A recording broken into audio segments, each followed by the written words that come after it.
오늘 이 시간에 우리에게 주신 하나님의 말씀은 열왕기하 9장 1절에서 10절 말씀이 되겠습니다. 열왕기하 9장 1절에서 10절 말씀 교독하겠습니다. 선지자 엘리사가 선지자의 제자 중 하나를 불러 이르되 너는 허리를 동이고 이 기름병을 손에 가지고 길르앗 라못으로 가라. 거기에 이르거든 님시의 손자 여호사밧의 아들 예후를 찾아 들어가서 그의 형제 중에서 일어나게 하고 그를 데리고 골방으로 들어가 기름병을 가지고 그의 머리에 부으며 이르기를 여호와의 말씀이 내가 네게 기름을 부어 이스라엘 왕으로 삼노라 하셨느니라 하고 고문을 열고 도망하되 지체하지 말지니라 하니 그 청년 곧 그 선지자의 청년이 길르앗 라못으로 가니라. 그가 이르러 보니 군대 장관들이 앉아 있는지라 소년이 이르되 장관이여 내가 당신에게 할 말이 있나이다. 예후가 이르되 우리 모든 사람 중에 누구에게 하려느냐 하니 이르되 장관이여 당신에게니이다 하는지라. 예후가 일어나 집으로 들어가니 청년이 그의 머리에 기름을 부으며 그에게 이르되 이스라엘 하나님 여호와의 말씀이 내가 내게 기름을 부어 여호와의 백성 곧 이스라엘의 왕으로 삼노니 너는 네 주 아합의 집을 치라. 내가 나의 종 곧 선지자들의 피와 여호와의 종들의 피를 이세벨에게 갚아주리라. 아합의 온 집이 멸망하리니 이스라엘 중에 매인자나 노인자나 아합에게 속한 모든 남자는 내가 다 멸절하되 아합의 집인 느봇의 아들 여로보암의 집과 같게 하며 또 아히야의 아들 바사의 집과 같게 할지라. 이스라엘 지방에서 개들이 이세벨을 먹으리니 그를 장사할 사람이 없으리라 하셨느니라 하고 곧 문을 열고 도망하니라. 아멘. 집사님 볼륨 좀 높여주실래요? 자, 우리 7월달 성감성 해보겠습니다. 시작. 그들에게 이르기를 여호와의 말씀에 내 삶을 두고 맹세하라. 너희 말이 내 귀에 들린 대로 내가 너희에게 행하리니. 민수기 14장 28절 말씀. 아멘. 우리 양옆에 분들하고 인사하겠습니다. 시작. 인사만 잘해도 사랑받고 형통하게 됩니다. 자, 이제는 차분하게 하나님의 말씀을 듣는 시간입니다. 이제 열왕기하 강의 88번째가 되겠습니다. 88회 발음이 오늘 제목이 제자 중 하나입니다. 구약에 지금 열왕기하는 이스라엘 속에 일어나는 그 역사, 특별히 왕들의 역사를 통해서 우리들에게 주는 영적인 진리가 무엇인지를 살피는 시간입니다. 우리도 조선시대 때 보면 말이죠, 쭉 왕들의 역사를 우리는 그냥 왕을 갖다가 그냥 쭉 외우느라고 바쁘지 않습니까? 근데 우리는 이 성경에서 단순한 왕들의 역사라면 그냥 우리나라의 조선시대, 고려시대, 삼국시대 그렇게 생각할 수 있겠죠. 그러나 이 왕들의 역사 속에는 우리가 배워야 될 것은 하나님께서 어떻게 당신의 백성들에게 관심을 갖고 어떻게 인도하시는지를 배울 수 있는 귀한 진리가 있다는 것입니다.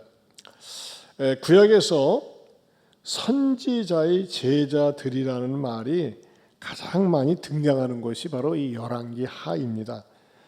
그런데 선지자의 제자들이라는 말 가운데서도 오늘 1절에 선지자 엘리사가 선지자의 제자 중 하나를 불러 그랬어요. 거기다 줄을 치세요.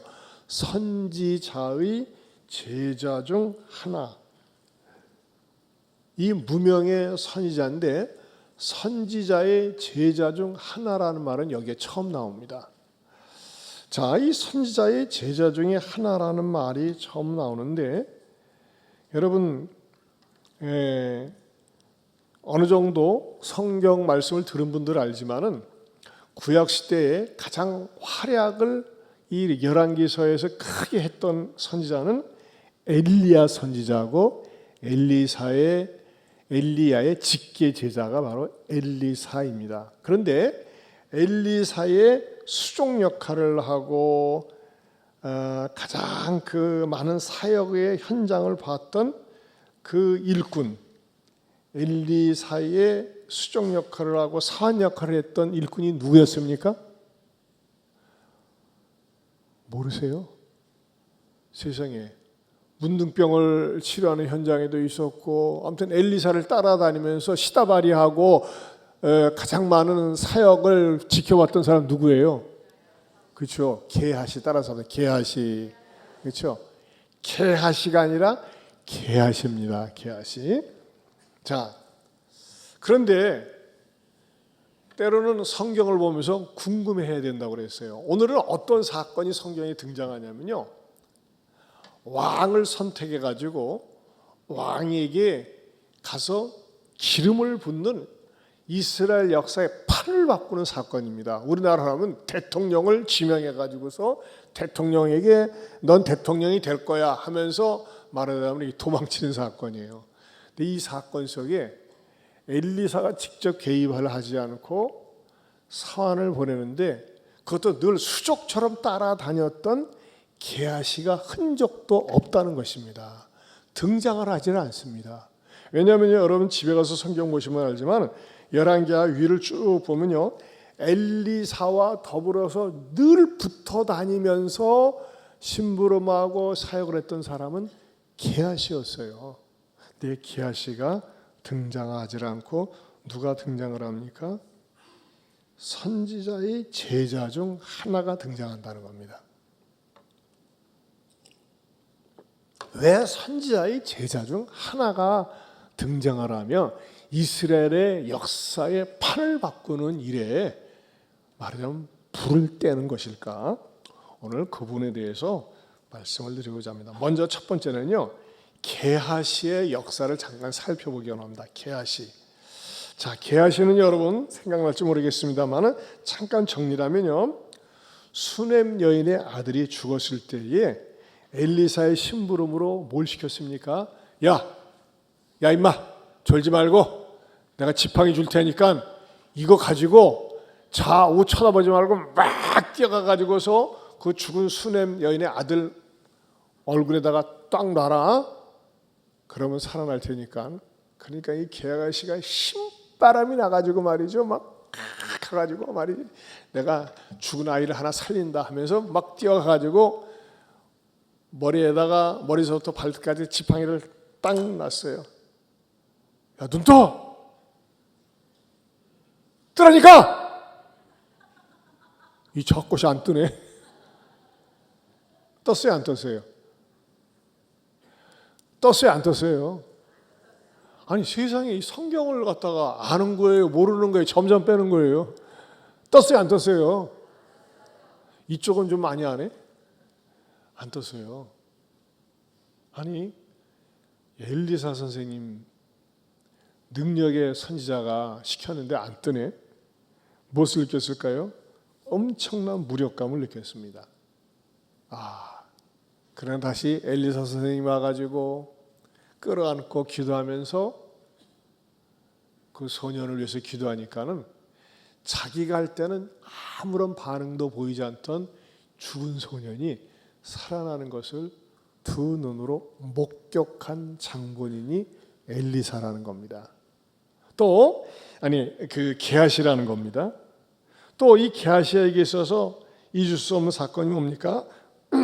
나만 장군이 나병, 문둥병이 걸려가지고 도무지 치료할 수 있는 방법이 없을 때 엘리사 선지자에게 찾아왔었죠. 그때 엘리사 선지자는 나만을 맞으러 나오지도 않고 게하시를 보내가지고 여기까지 올 필요 없어요. 저 요단강에 가서 7번 씻어요. 물에 푹 담그고 나와요. 그랬을 때 이 나만이 처음에는 뿔따구가 났었지만 요단강에서 7번 담그니까는 어떻게 깨끗이 나왔어요? 좁게 나왔어요? 여기는 대답할 줄을 몰라요? 무슨 말인지를 몰라요? 자, 7번 담궜을 때 깨끗이 나왔어요? 조금만 나왔어요? 깨끗이 나왔어요. 그러니까 이 나만 장군이 너무너무 좋아가지고 엘리사 선지자한테 찾아가서 내가 이렇게 기적을 맛봤습니다. 고맙습니다 하면서 말이죠, 자기가 가져온 예물을 갖다가 다 드리려고 하니까 엘리사가 받아들였어요, 거절했어요? 대답하라면 밥 안 줘요. 자, 온갖 예물을 다 드리려고 하니까 엘리사가 받아들였어요, 거절했어요? 거절했어요. 그렇죠. 이제 밥이 들어가죠. 근데 그걸 보고 그냥 돌려보냈을 때 누가 마음이 짠했어요? 게하시가. 아니, 왜 우리 선지자 엘리사 선생님은 이 감을 못 잡을까? 이 절의 찬스를 놓칠까? 해가지고 이 게하시가 막 쫓아갔어요. 장군님 잠깐 좀 계세요. 웬일이야 웬일. 우리 이 선생님이 너무 고지식해가지고요. 마침 이 선지자 가운데 가난한 그 선지자 제자가 왔는데 좀 도와주셔야겠어요. 그럼 어찌요, 당연하지 하면서 말이죠. 막 은 한 달란트와 두 벌 옷을 달라고 그랬는데 2달란트. 참, 한 달란트는 우리가 생각할 때 하나지만 한 자루나 다름이 없습니다. 이렇게 줘가지고 말이죠. 어깨에다 짊어지고 와가지고 어떻게 했어요? 싹 감춰뒀어요. 묻어두고 시침이 뚝 떼고 엘리사 선생님한테 출근을 했어요. 그때 엘리사 선지자가 어디 갔다 오냐?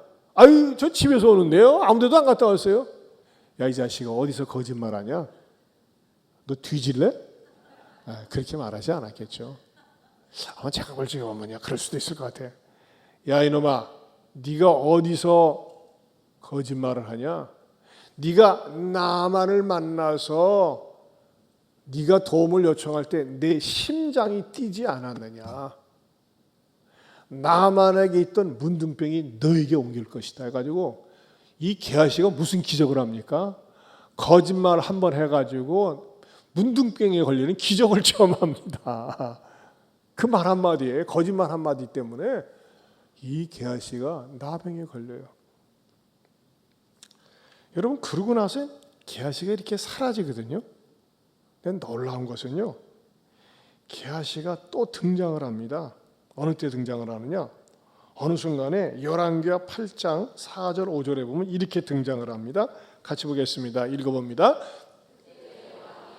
하나님의 사람 사환 게하시와 서로 말하며 이르되 너는 엘리사가 행한 모든 큰 일을 내게 설명하라 하니 게하시가 곧 엘리사가 죽은 자를 다시 살린 일을 왕에게 이야기할 때에 그 다시 살린 아이의 어머니가 자기 집과 전토를 위하여 왕에게 호소하는지라. 게하시가 이르되 내 주 왕이여, 이는 그 여인이요 저는 그의 아들이니 곧 엘리사가 다시 살린 자니이다 하니라. 자, 게하시가 아람 나만 장군을 만나서 거짓말을 하다가 순간적으로 온몸에 나병이 걸린 사건이 5장에 나옵니다. 열왕기하 5장에. 그런데 8장에서는 뭐 하고 있어요? 왕하고 독대하고 앉아 있어요. 자문 역할을 하고 있어요. 분명히 저주받아서 그랬었거든요.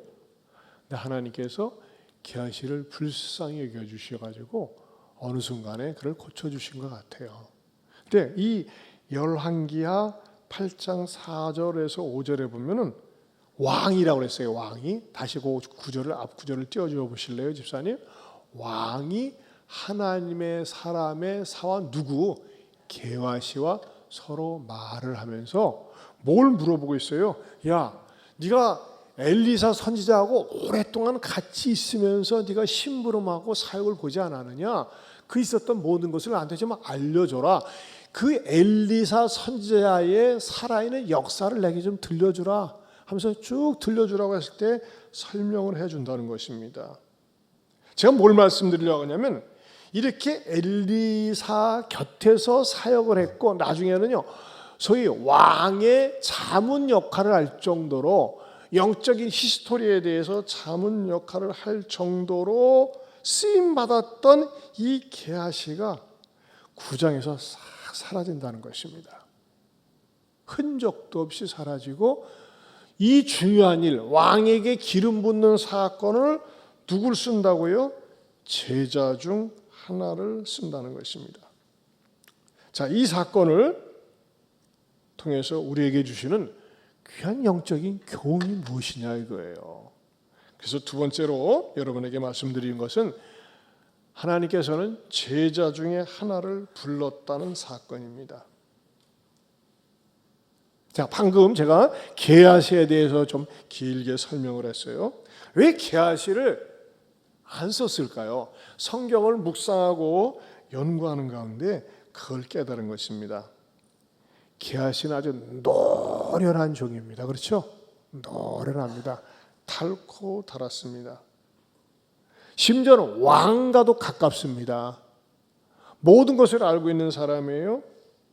그런데 이 게하시에는 엘리사가 게하시를 부르지 않고 아주 낯선 무명의 선지자 중에 그 선지자의 제자 중 하나를 불렀다고 하는 것은 순수한 사람을 원한 거예요. 공명심이 없는 사람. 게하시는요, 자칫 잘못하면 또 다시 그의 공명심을 부추겨 가지고 더 설레발치다가 더 타락할 수 있는 위험이 있었다고 하는 것입니다. 그래서 엘리사는 정말 깨끗한 사람, 순수한 사람, 무엇보다도 철저하게 순종할 수 있는 사람, 그 제자를 선택했다고 하는 것입니다. 왜 이 사건이 중요하냐면요, 저 제자 중 보세요. 9절을 다시 보면 9장 1절을 보면 선지자 엘리사가 선지자의 제자 중 하나를 불러 이르되 너는 허리를 동이고 이 기름병을 손에 가지고 길랏 라못으로 가라 하면서 왕으로 세우는 사건을 갖다가 이제 시작하는데,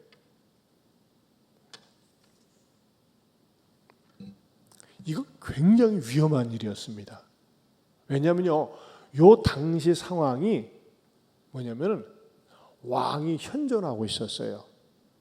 어떤 왕이었냐면은 요람 왕이었었는데, 요람 왕은요, 그 9장 위에 보면 8장 29절 한번 읽어볼까요? 자, 성경 다시 같이 읽어봅니다. 8장 29절 시작. 요람 왕이 아람 왕 하사엘과 싸울 때에 라마에서 아람 사람에게 당한 부상을 치료하려 하여 이스라엘로 돌아왔더라.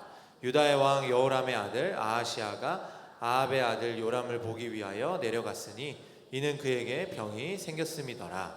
자, 누가 병이 생겼어요? 요람 왕에게 병이 생겼어요. 병을 앓고 있는 중이에요. 근데 여러분, 왕이 살아 있습니다. 병 중이에요. 그런데 왕을 새롭게 선택을 하는데 왕 세자에게 가는 것이 아니에요. 왕 형제에게 가는 것이 아니에요. 예후라고 하는 전혀 낯선 인물에게 가서 왕으로서 지명을 하여 기름을 부으라고 하는 것은 얼마나 위험한 것이고 얼마나 어려운 일인지 모릅니다. 그런데 이 선지자 중에 하나는 그것을 알고 그는 말없이 지체 없이 순종한다는 것입니다. 자칫 잘못하면 이 제 선지자 중에 하나인 이 제자는 말이죠, 진짜 칼 맞아 죽을 수 있습니다.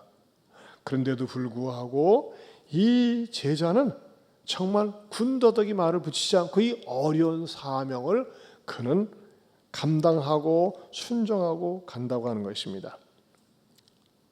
자, 여기에서 우리에게 주는 귀한 진리가 있습니다. 그것은 무엇일까요? 게하시를 쓰지 않고 낯선 선지자의 제자 중 하나를 쓴다는 그 사실을 통해서 우리가 깨달아야 되는 것은, 여러분, 게하시는요, 엘리사를 통해서 지금까지 있었던 모든 일을 빠삭하게 알고 있었고 노련한 그러한 제자였습니다. 그러나 그는 뭐가 문제였습니까? 노련하기 때문에 속물적인 근성이 있었고 굉장히 교만해질 수 있는 가능성이 많이 있었다고 하는 것입니다. 한마디로 얘기해서 게하시는 굉장히 뺀질뺀질되는 거예요. 여러분, 교회를 오래 다녔다고 하는 거, 교회에서 직분을 맡고 있다고 하는 거, 그거는 장점일까요? 단점일까요? 장점입니다. 교회를 오래 다니는 분들, 뿌리가 있는 분들은요, 웬만한 일에 흔들리지 않습니다. 요동하지 않습니다. 그런데 단점은 뭘까요? 시간이 지나면서 윤이 날 수가 있습니다. 무슨 윤이 납니까? 뺀질뺀질하고 유들유들한 윤이 날 수가 있어요. 이게 문제라는 거예요. 웬만하면 은혜를 안 받습니다. 은혜 받는 척을 해요. 이게 문제라는 거예요. 노래내가지고 감동을 잘 받지 않습니다. 순수하지 않습니다. 뜨겁지 않습니다. 그럴 경우 하나님께서는요, 그런 사람들을 잘 쓰시지 않는다는 것입니다. 여러분, 교회도 그러더라고요. 저도 옛날에 오래된 묵은 교회 목회를 해봤지만요, 오래된 묵은 교회 장점이 많이 있어요. 웬만하면 흔들리지 않습니다. 그런데 잘 하나님 앞에서 순수함과 열심이 없습니다. 전도한다는 거, 영혼 구원하는 것에 대해서 피곤해하고 귀찮아합니다. 우리가 남이가 놀러 가는 거 좋아하지, 교회에서 영혼 구원을 위해서 진땀을 쏟고 발버둥 치는 것에 대해서는 그런 것에 관심이 없더라고요. 여러분, 저는 저와 여러분들이 하나님 앞에 나와서 자녀들과 같이 예배드리면서 하나님을 사모하고 그러는데, 이것이 시간이 지나면 지날수록 날마다 일신울신 새로워져야지 능글능글 뺀질뺀질 유들유들해가지고 말이죠, 마치 자갈이 뺀질뺀질한 것처럼, 아이고 너는 너무나 뺀질뺀질하구나 하면서 하나님이 쓰기를 불편해하는, 하나님이 쓰시지 않는, 한쪽에다 제껴놓는 그런 개화시 같은 존재가 되지 않기를 축원합니다. 저는 말씀을 준비하면서도 나에게도 너는 필요 없어, 이제 넌 안 써. 너 왜 이렇게 잘난 척을 많이 해? 왜 겸손하질 못해? 왜 순수하질 못해? 그렇게 해서 버림당하는 인물이 되지 않기를 원하는 마음으로, 저도 그렇고 여러분도 그렇고, 하나님, 내가 받은 사랑, 받은 은혜, 받은 축복이 많이 있는데, 지난날 신앙에 대한 이야기를 하라면 길게 많이 할 수 있는 것이 있어요, 개아시처럼. 그러나 막상 쓰려고 하면 너는 머리통에 든 것은 많이 있고 아는 것은 많이 있지만 순수함을 잃어버렸다, 첫사랑을 잃어버렸다. 하나님께서 촛대를 옮기고 싶은 그런 인물이 되지 않기를 바란다는 것입니다. 여러분, 우리 그리스도인들은 어떤 신앙을 가져야 됩니까? 고스톱 신앙을 가져야 됩니다. 고스톱. 뭔 말이요? 무슨 말입니까? 가라면 가고 서라면 서는 것이 고스톱이에요. 찬송 가운데 그러겠죠. 주께서 말씀하시면 제가 가라면 가고 서라면 서겠습니다. 내 주님 말씀하세요. 내 주님 순종하겠습니다. 이런 마음을 갖는 사람, 이런 사람들이 어떤 사람들입니까? 하나님께서 언제든지 쓰시고 싶은 사람이라는 것입니다. 우리가 왜 이렇게 전투서에 나왔습니까? 하나님, 내가 옛날 신앙생활 많이 한 거, 오래 한 거 자랑하지 말게 하시고 늘 어린아이와 같은 마음으로, 새로운 마음으로 주님 앞에 나와서 예배드리며 오늘 해주신 은혜, 오늘 해주신 일용할 양식을 가지고 늘 하나님께서 말씀하시면 순종할 수 있는 제가 되게 하여 주시옵소서. 여러분, 게하시는요, 잊혀진 인물이 됩니다. 더 이상 쓰지 않습니다. 한때는 굉장히 썼어요. 근데 사람들이 안 써. 불러주지도 않아. 왜 그런 거냐? 너무나 능글맞고, 너무나 이해타산적이고, 너무나 계산적이고, 너무나 자기 이속만 찾는다고 할 때 하나님은 안 쓰시더라고요. 그러면서 이 엘리사 선지자는 뭘 명령합니까? 9절을 다시 한번 보겠습니다. 같이 봅니다. 시작. 선지자 엘리사가 9장 1절 시작. 선지자 엘리사가 선지자의 제자 중 하나를 불러 이르되 너는 허리를 동이고 이 기름병을 손에 가지고 길르앗 라못으로 가라. 따라서 합시다. 너는 허리를 동이고. 세 번째 주는 진리는 허리를 동이라는 것입니다. 여러분, 허리를 동이라는 이 명령 속에는 두 가지 의미가 담겨져 있습니다. 우리는 지금 혁띠가 있습니다만 예전에는 이렇게 통옷을 입었어요. 그렇기 때문에 이 허리를 갖다가 쫙 묶지 않으면 제대로 움직이지 못하고 걷는 데도 지장이 있어요. 무슨 말입니까? 긴장하라는 거예요. 깨어 있으라는 겁니다. 여러분, 우리가 신앙생활하면서도 긴장이 필요합니다. 깨어 있어야 됩니다. 방심하면 넘어지게 되어 있습니다. 저는 이 전토세가 하나님 앞에 나와서 여러분 꼭 기도를 하고 가세요. 기도하지 않고 어떻게 살 수 있습니까? 하나님, 내 인생의 문제, 우리 집안의 문제, 저의 문제, 또 앞으로 내가 닥칠 일들에 대해서 하나님 도와주시고 개입해 주시고 인도해 주세요 하면서 말이죠. 늘 내 삶 속에서 긴장하며 살 수 있기를 축원합니다.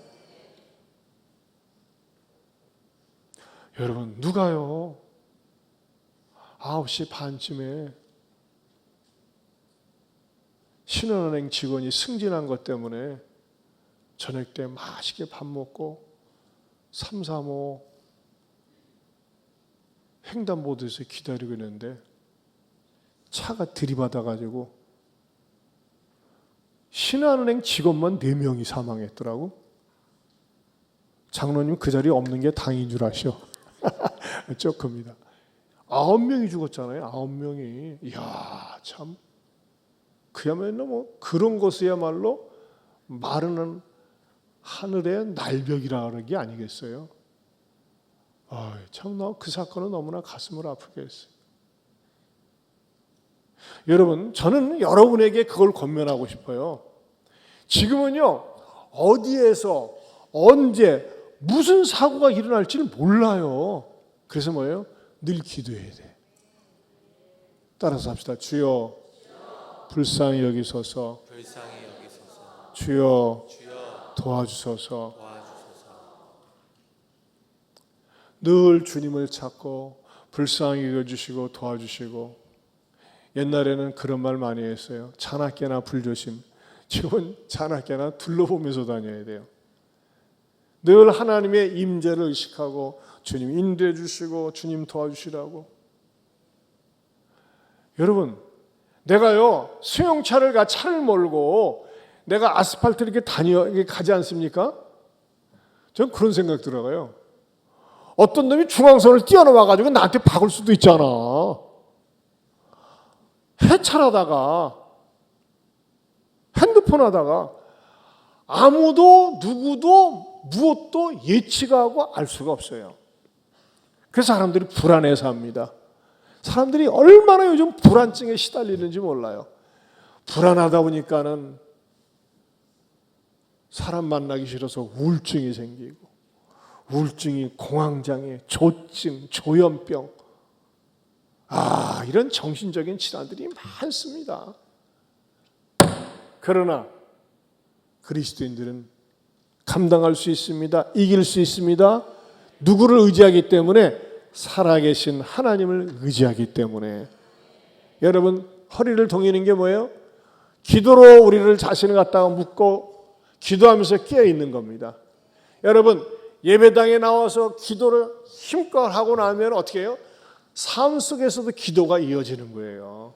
순간순간 주님을 찾고 의지할 때 내가 방심하지 않고 해찰하지 않고 늘 깨어있는 그리스도인이 될 줄로 믿습니다. 한 걸음 더 나아가서는요, 허리를 동이라는 말씀의 의미는 베드로전서 5장 5절을 보겠습니다. 같이 봅니다. 시작.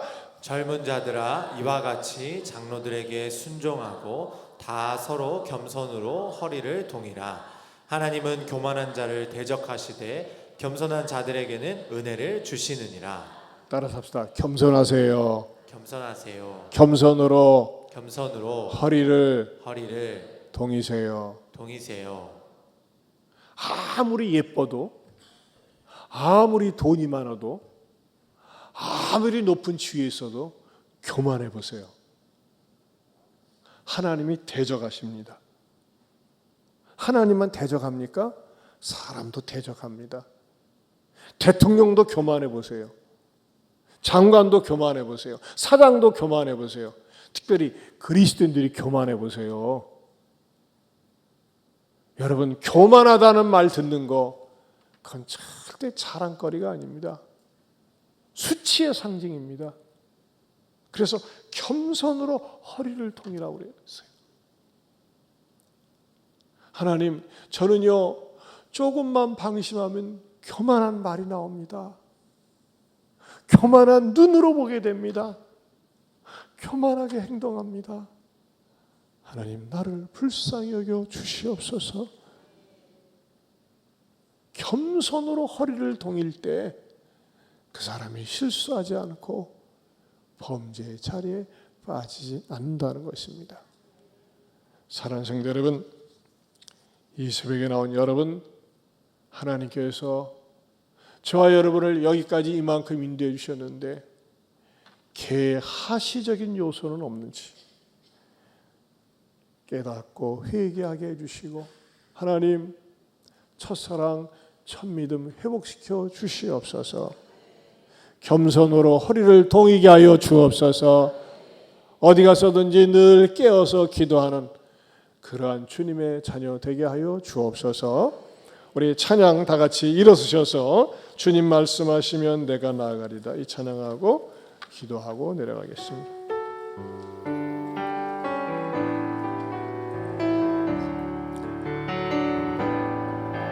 주님 말씀하시면 내가 나아가리라. 주님 뜻이 아니면 내가 멈춰서리다. 나의 가고 서는 것 주님 뜻에 있으니 오 주님 나를 이끄소서. 주님 말씀하시면 말씀하시며 내가 나아가리라. 주님 뜻이 아니면 내가 멈춰서리다. 나의 가고 서는 것 주님 뜻에 있으니 오 주님 나를 이끄소서. 뜻하신 그곳에 나 있기 원합니다. 이끄시는 대로 순종하며 살리니 연약한 내 영혼 통하여 일하소서. 주님 나라와 그 뜻을 위하여 오 주님 나를 이끄소서. 우리 시간에 두 손 들고 여러분 말씀에 찔림을 받습니까? 기도 제목이 되는 겁니다. 하나님, 제가 교만합니다. 용서하여 주세요. 말씀으로 깨닫고 겸손으로 허리를 동이게 하여 주시옵소서. 주님께 대한 첫사랑 첫믿음 회복시켜 주시옵소서. 주님이 언제든지 말씀하시면 순종할 수 있는 제가 되게 해달라고 여러분 적어도 10분 이상 기도하시다가 그 다음에 식당에 가셔서 식사하시기 바랍니다. 우리 주여 삼창하고 기도하겠습니다. 주여 주여 주여